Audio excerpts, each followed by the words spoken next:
ایک مرتبہ مسجد نبوی میں تمام اصحاب نماز پڑھ رہے تھے کہ اتنی دیر میں ایک فقیر آیا اور بآواز بلند کہنے لگا،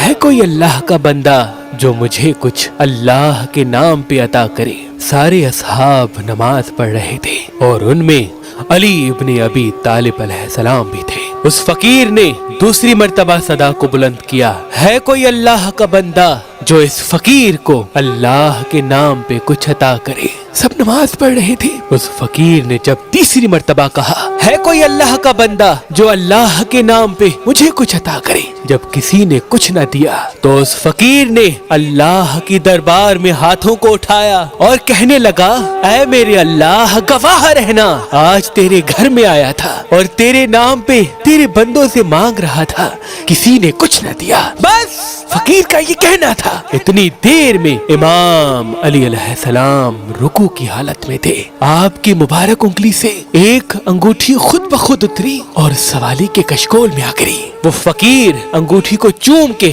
خوش ہو کے چلا گیا اور وہاں جبریل امین جھوم کے اللہ کی دربار سے یہ آیت لے کے نازل ہوا کہ تمہارا ولی تو بس اللہ اور اس کا رسول ہے، اور وہ مومنین جو پابندی سے نماز ادا کرتے ہیں اور حالت رکوع میں زکوٰۃ دیتے ہیں۔ نماز ختم ہونے کے بعد اللہ کے رسول نے سب کو یہ مبارک آیت سنائی اور سب نے امام علی علیہ السلام کو مبارکباد دی، اور اللہ کے رسول نے فرمایا، اے علی، تمہاری نماز اور تمہاری سخاوت اللہ کے نزدیک عظیم مقام رکھتی ہے۔ تو اصحاب نے پوچھا، یا علی، فقیر نے پہلی مرتبہ صدا دی، دوسری مرتبہ صدا دی، تیسری مرتبہ صدا دی، آپ تو پہلی صدا میں ہر بات پوری کرتے ہیں، تو جب چوتھی مرتبہ اس نے اللہ کی دربار میں صدا بلند کی، پھر آپ نے کیوں دیا؟ بس بات جب یہاں تک پہنچی تو امام علی علیہ السلام نے فرمایا،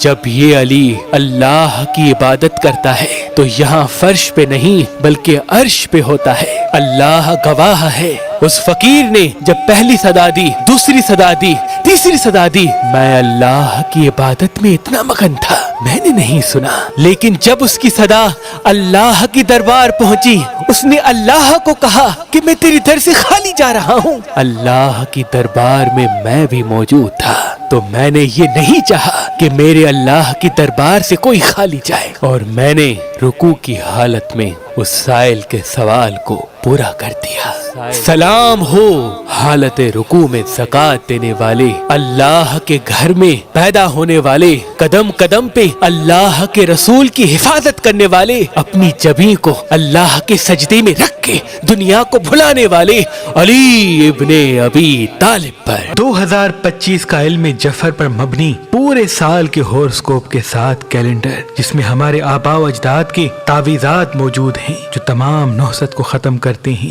اور کس برج پہ کون سا احساس کس دن حاوی ہوگا وہ معلومات بھی آسان کر کے رکھی گئی ہیں، اور معصومین کی ولادت و شہادت کے ساتھ کب سورج گرہن ہے، کب چاند گرہن ہے، کس مہینے کا کون سا اسم اعظم ہے، وہ معلومات بھی موجود ہے۔ آپ آج، کل اور پرسوں یہ علم جعفر پر 2025 کا مہربان کیلنڈر بالکل مفت حاصل کر سکتے ہیں، تو آج ہی مہربان اسٹوڈنٹس کے نمبر پہ کال کریں اور کسی بھی پتھر کے ساتھ یہ 2025 کا کیلنڈر مفت حاصل کریں۔ اگر ہمارا نمبر آپ کو مصروف ملتا ہے تو آپ ہماری ویب سائٹ مہربانی.com پہ آئیں اور یہ 2025 کا کیلنڈر مفت حاصل کریں۔ اللہ آپ کو آباد رکھے۔